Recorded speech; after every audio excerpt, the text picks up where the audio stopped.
mundo, e a maioria dessas teorias aí, né, como o pessoal fala, utiliza. Então, símbolo do olho, selo de Salomão, pentagrama, números como o número 33, o número 911, o número 47 e por aí vai. É isso. Fala, Romer. A Renata Silva, ela está perguntando aqui sobre a morte da princesa Diana. Se você acredita que foi apenas um acidente trágico ou enxerga elementos que realmente sustente a ideia de que havia interesses maiores nos envolvidos. Tá relacionado ao Epstein também? Ou pode estar? Eu acredito que esteja relacionado porque ela, de certa forma, faz parte... De certa forma, não. Ela fazia parte da família real e, pelo andar da carruagem, ela queria denunciar tais práticas. Práticas que envolviam a Rainha Elizabeth, né? Existem fotos da Rainha Elizabeth também com o mesmo olho roxo que a gente comentou aqui. A Rainha Elizabeth também fazia parte desse Black Eye Club, com todos os seus rituais que envolvem adoração a Baal, envolvem crianças e por aí vai, aquele adrenocrome. Sim. Né? Acredito que vocês já falaram sobre isso alguma vez aqui no podcast. E a princesa queria expor algumas coisas. E aconteceu o que aconteceu, né?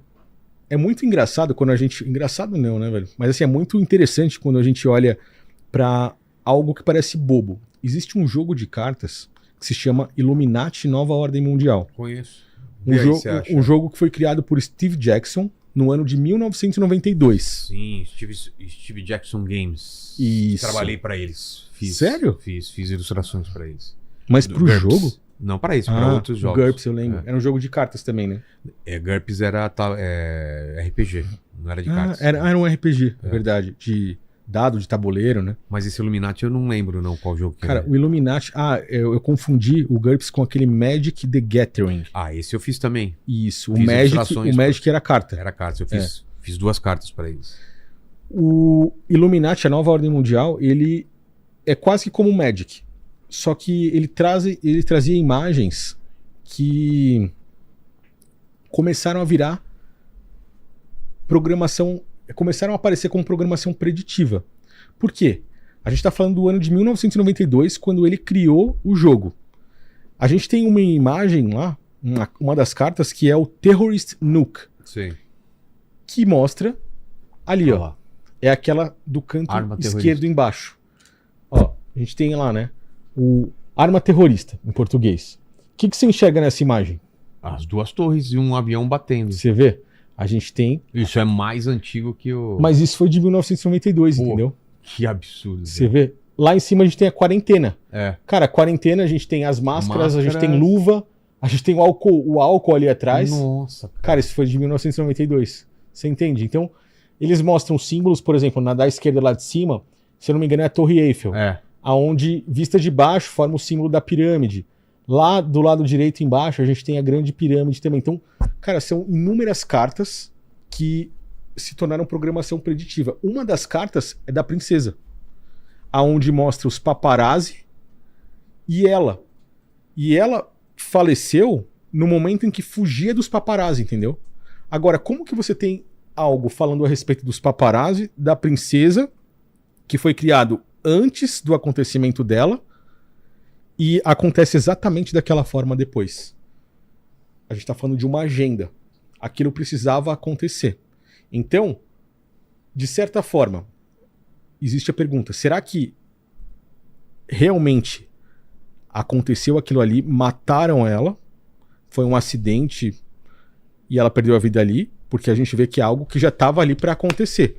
Ou simplesmente tiraram ela de cena por algum motivo, porque ela se colocou como de prontidão para denunciar? Essas cartas, elas mostram, de certa forma, o que iria acontecer com cada uma das pessoas, às vezes, se elas falhassem. Você vê? Olha atrás dela. A gente tem Princesa Di, né, ali em cima. Ela, e olha os paparazzi ali atrás, tá vendo? Os caras tirando foto. Então ela perdeu a vida desse jeito. Seguiu o cronograma das cartas. 100% a gente nunca vai ter de possibilidade de saber o que realmente aconteceu. Outra carta curiosa, puxando o assunto também, é a carta que se chama Enough is Enough. É a carta de Donald Trump. Vamos ver se se o Romer consegue encontrar ela aí pra gente. Cara, essa carta ela é altamente impressionante, porque uma das frases que o Trump fala desde a primeira campanha, não sei se você já viu, Vilela, é justamente enough is enough. Significa já chega. Quando ele estava na sua campanha política, opositores a ele faziam um discurso também falando enough is enough, dizendo já chega pra ele. E essa carta criada em 1992, que é tipo o assim, Bush lá.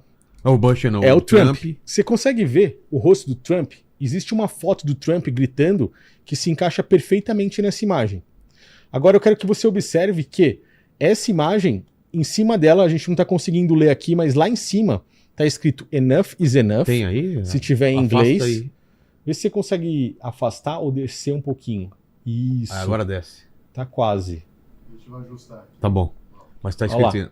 Enough is enough, uma das frases principais. O rosto tem uma foto do Trump que lembra muito o rosto dele. E você consegue ver um traço, Vilela, que passa por cima, mais ou menos na direção ali, ou por baixo, na direção da orelha direita dele. Sim. A gente tem fotos... Como se fosse um tiro. A gente tem fotos do atentado do Trump que um fotógrafo misteriosamente conseguiu fotografar o rastro da bala. Da munição, da bala. Então, fez uma referência a essa carta. É uma programação preditiva. Agora, como que as pessoas podem dizer que isso é uma teoria da conspiração? Porque várias delas encaixam em coisas que a gente vive na realidade. E assim, isso que eu citei aqui, eu tenho esse jogo de cartas lá. Você tem? Hoje ele tá proibido. Sério? Eu consegui comprar nos Estados Unidos há anos atrás, mas ele é proibido, ninguém consegue comprar mais. Por que será, né? E assim, isso que a gente citou aqui agora foi o mínimo, sabe? Existem várias outras cartas com a agenda que foi concluída, mas o pior, existem várias outras cartas que ainda não se cumpriram, entendeu? Uma delas é a redução populacional, por exemplo. O que a gente falou das pedras guias da Geórgia. Olha lá, ó. Essa imagem. Ela faz referência àquele traço lá que a gente viu, foi criado em 1992 e aconteceu aí em 2023, se eu não me engano, né? 2023, quando foi o atentado lá do Trump. Incrível. Agora, resumindo a pergunta lá, a gente vai ver esses símbolos em todo lugar, praticamente. Fala, Romer. Fala comigo aí. Pergunta do Zé da Teta aqui, ó. Zé da Teta. Ele perguntou aqui, sobre o novo vírus indiano Nipah, você acredita que é um vírus manipulado? Como disseram que aconteceu com o Covid-19? Cara, o C19, a gente vê que ele foi vamos falar na minha opinião, né? Ele foi um vírus criado em laboratório que poucas pessoas sabem, mas o cara que descobriu, que mapeou geneticamente o vírus da AIDS, Jean-Luc Montagnier, se eu não me engano, o nome desse... foi um médico renomado, recebeu o prêmio Nobel e tal. Depois que ele sequenciou o Covid, ele viu que dentro do Covid existia mais ou menos os mesmos traços genéticos do HIV. Então isso foi um absurdo. Ele falou, não tem como esse vírus não ter sido criado em laboratório. Depois que ele fez e tem um pronunciamento dele falando isso. Depois que ele fez isso, a sociedade médica lá, fez tudo pra rebaixar o cara, falou que ele era louco e tal, e depois de uns dias ele apareceu morto. Agora a gente tem o vírus Nipah. O Nipah, ele, na minha opinião, é um vírus que faz parte da agenda. Uma das criadoras da vacina da AstraZeneca, lá na época do C19, em 2022, ela falou que a próxima grande pandemia, que os caras chamam de Big One, que seria a maior de todas, com uma alta taxa de contaminação por vias aéreas e uma alta taxa de mortalidade, poderia ser o Nipah se ele se associasse, ou se ele sofresse uma mutação, podemos dizer assim. Eu não acredito que ele possa se associar a um outro vírus, que eu acho que isso talvez não possa acontecer, mas se ele sofresse uma mutação e virasse algo de alto contágio respiratório. Então o Nipah poderia ser aquele precursor da Big One, da grande pandemia. Só que ele precisa ser modificado geneticamente, entendeu? Da forma que ele apareceu na Índia agora, a gente tem um prelúdio do que pode acontecer, que é uma taxa de mortalidade de mais de 70%. E ataca principalmente a parte neurológica. Se a pessoa não morrer, ela vai ficar maluca, ela vai perder a consciência completamente. Agora, se eles realmente quiserem trabalhar em cima disso E a gente vê que o caminho precede algo nesse nível, porque abaixa-se a frequência da população, com os arquivos Epstein, por exemplo. Deixa todo mundo teoricamente debilitado, sem que as pessoas entendam sobre isso. Vão vir mais notícias por aí. Eles não soltaram, acho que nem metade dos arquivos ainda. Vai chocar mais pessoas, vão vir outras coisas acontecendo. Você vê que cada dia mais existem notícias que parecem mais chocantes e acontecem com mais frequência. A gente viu um pai nesses dias aí que infelizmente tirou a vida dos próprios filhos por causa de uma traição que ele descobriu da esposa. Então, são informações que são chocantes, abaixam a nossa frequência. Se eles vierem com algo desse sentido, eles debilitam a população geral e aí trabalham em cima do que a gente falou de redução populacional. Isso tudo é uma teoria. É uma teoria. Não existe nada que possa comprovar isso. É uma teoria da conspiração, a gente pode dizer assim. Mas eu acredito que se modificarem geneticamente o Nipah, isso vai acontecer. Não posso dizer que ele já é modificado, mas porque ele já é um vírus bem antigo. Mas assim, se eles quiserem fazer algo em cima disso, é uma mão na roda para os caras fazerem, entendeu? Pô. E aí, pergunta da Suada88. Ela está perguntando aqui se a morte de Michael Jackson foi algum tipo de silenciamento. Ele sabia demais?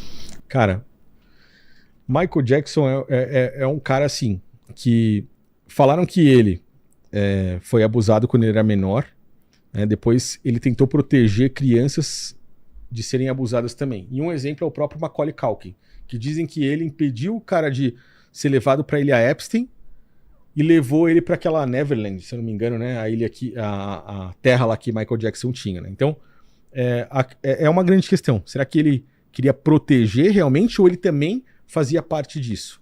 Quando a gente olha para essas celebridades, a gente vê que tudo parte para cima desses cultos que são a esses deuses pagãos como o próprio Baal, por exemplo. Agora, Michael Jackson, diante de todos os estudos que eu faço, dando a minha opinião nesse momento, acredito eu que ele foi um cara silenciado. Até porque, para mim também, Michael Jackson é uma das celebridades que é invertida. Então, mesmo? Para mim, ele é uma mulher biológica, entendeu? É uma garota. Por quê?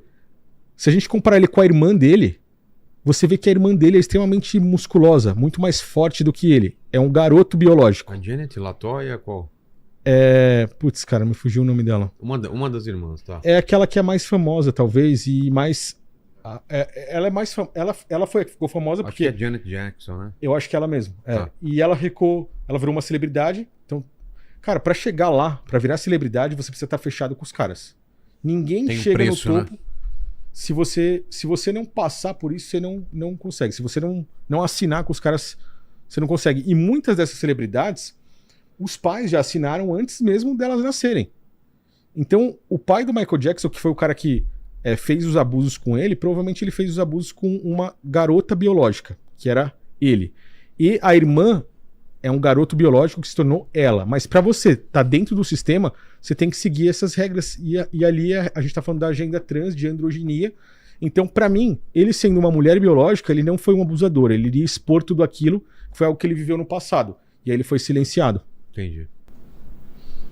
Aqui foi. Thiago, e aí? Alguma coisa faltou? Vai ter que ter um programa para tanta teoria que a gente levantou aqui, né? Quantos você quiser. Eu estou à disposição. Eu acho assim que, a princípio, a gente falou de muita coisa e também falamos muito de forma superficial. Você ainda não se inscreveu, deu like e ativou o sininho? Você tá louco?